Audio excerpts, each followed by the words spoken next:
9 মাস অতিবাহিত হয়েছে। তার এই ধারাবাহিকতায় সাম্য হত্যা, পারভেজ হত্যা হয়, ছাত্র দলের নেতাকর্মীরা এখনো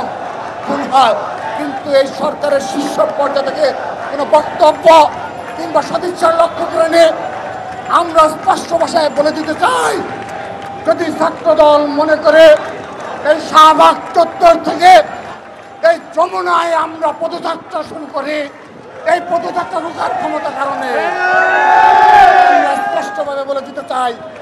যদি তাদের এই ধরনের ষড়যন্ত্রমূলক এবং সদিচ্ছার অভাব আগামীতে লক্ষ্য করি, তাহলে স্পষ্ট ভাষায় বলে দিতে চাই, ছাত্রদলের যাত্রা হবে যমুনায় এবং আমরা আমাদের দাবি দেওয়া আদায় করে বাসায় ফিরব। আমরা যতক্ষণ চাইব ততক্ষণ যমুনা অবরোধ করে রাখব। প্রিয় উপস্থিতি, আজকে আপনারা শুনেছেন সাম্যর আপন বড় ভাই সৈকত ভাই যে পুলিশের গাফলতি এবং বিশেষ করে সাম্য হত্যার পরপর যে দুজনকে গ্রেপ্তার করা হয়েছিল তাদেরকে পুলিশ ছেড়ে দিয়েছে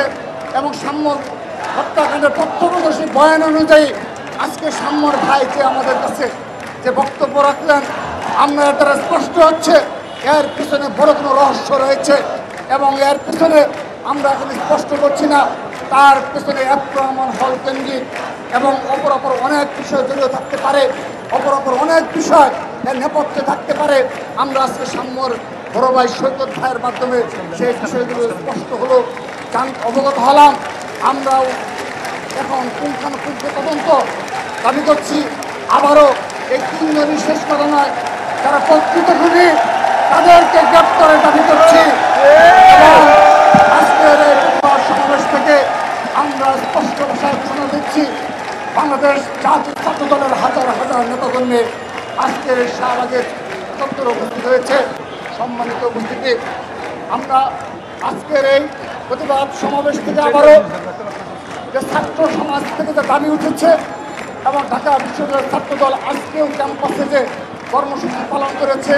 সেই ঢাকা বিশ্ববিদ্যালয়ের ছাত্রদলের কর্মসূচির প্রতি ছাত্রদল কেন্দ্রীয় সংসদের পূর্ণ সমর্থন রয়েছে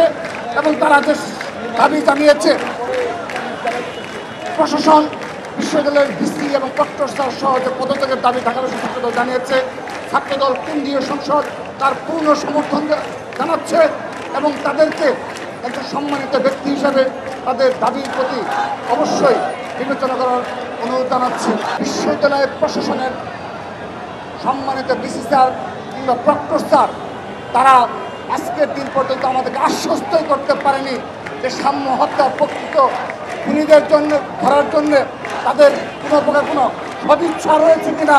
তাদের দৃশ্যমান কোনো পদক্ষেপ রয়েছে কিনা।